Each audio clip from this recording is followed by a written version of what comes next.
What's up with WhatsApp? And is it a great day to go fishing? A lot of activity today on the cybercrime market, so stay tuned and I'll tell you more. First off, my name is Mark Marley. I'm the Network Computer Solutions, and we provide IT management and security services to small businesses like yours. People typically call us when they are facing hacking, maybe breach attempts, or they just want to prevent those things from happening, or they think it's time to finally train their employees so their employees don't open phishing emails. I'm going to share with you today something that happened to one of my clients. One of my clients today called me because they had experienced what actually was a phishing attack that was going to lead to CEO fraud. I'm going to start out with, I'm going to just define what phishing actually is. Phishing is defined as the fraudulent practice of sending emails purporting to be from reputable companies in order to induce individuals to reveal personal information such as passwords and credit card numbers. What does that mean to you? It means that people are sending your employees emails acting like they're you, the CEO possibly, and they're going to gain their trust, and they're going to ask them to send them money or wire them money or pay somebody else or do something crazy that you don't want to have happen. What are you going to do about it? Well, first of all, let me show you what it looks like when your employees do get a phishing attempt so you know what to look for.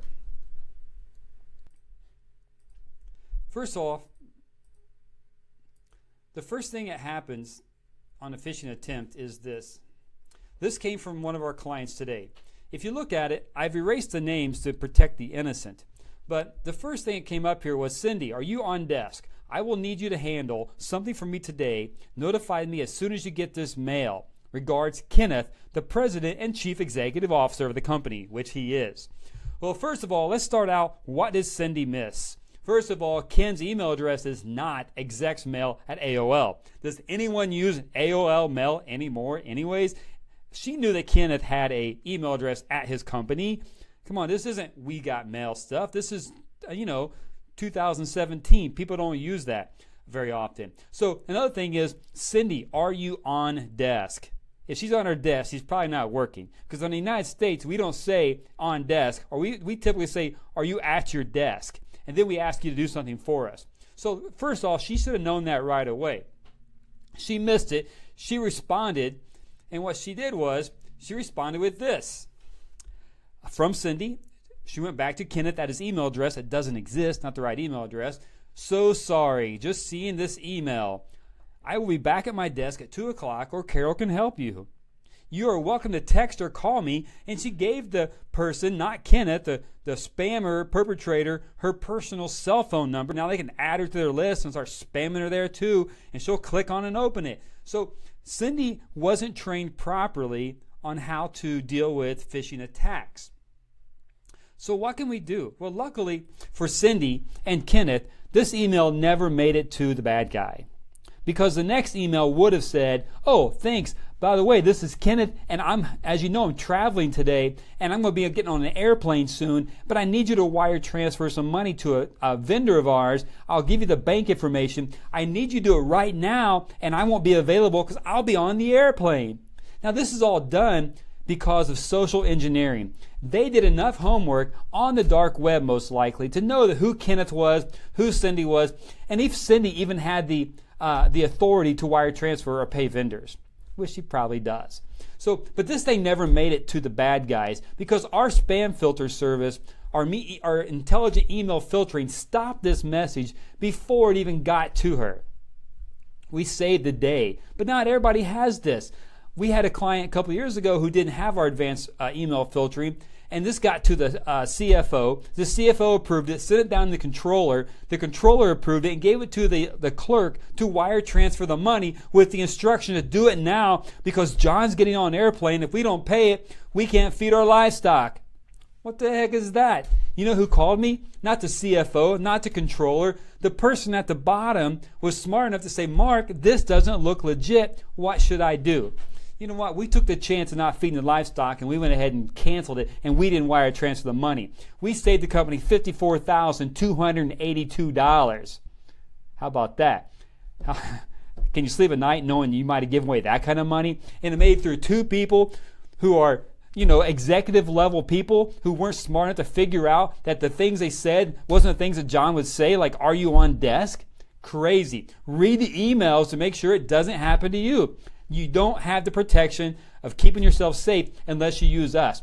Something else that we do at NCS is we have the ability to train your employees of how to use email. How to read an email to see if it's a phishing attempt. Sneaky. We even send them fake phishing emails.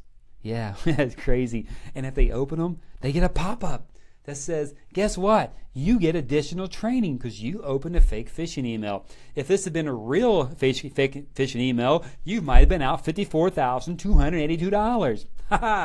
But we saved you. So we do things like that not because it's fun to make fun of, but it's fun because it protects your data, your intellectual property, and your money. So keep that in mind. That's what we do for you. There's one other attempt I want to show you while I got you here, is this one. If you can see this, if you can't, use your smartphone and open it up, take a picture of it so you can zoom in and see the fields, because this is a good one. This came from a friend of mine in Washington, D.C.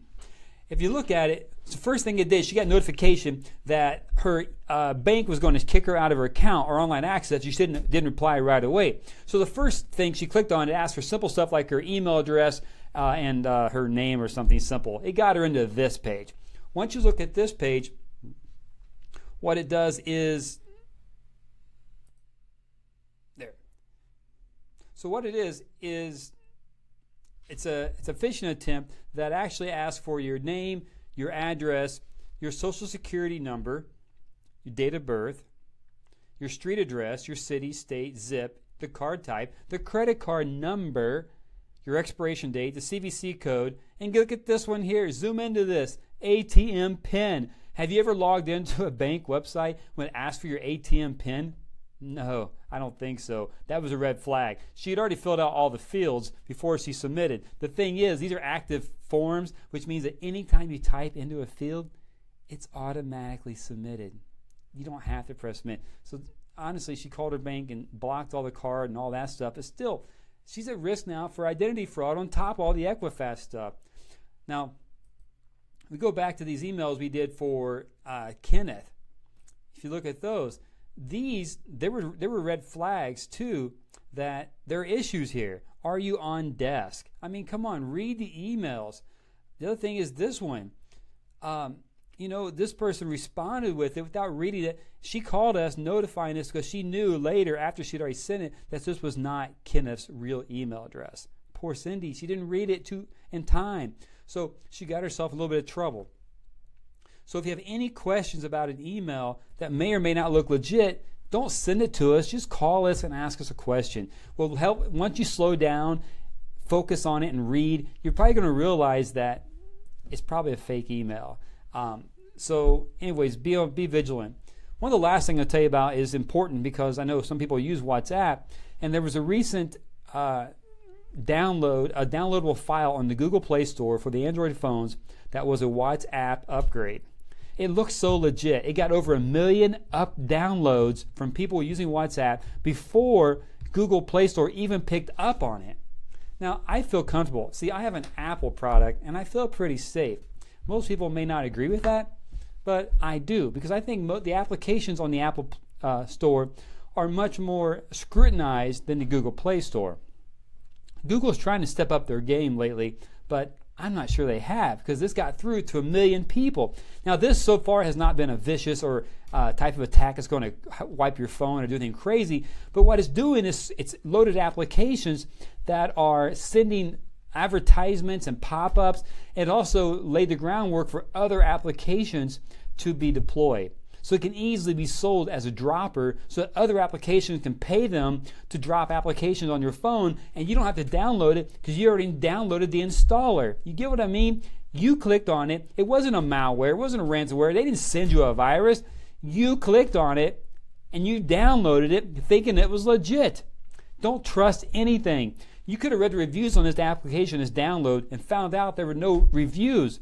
It wasn't a legitimate WhatsApp download. Just be careful out there. I won't stay on much longer. I've been on too long today. If you have any questions, comment down below. Like this, share it. Let's help as many people as we can so that this doesn't happen to you. We don't want this happening to you.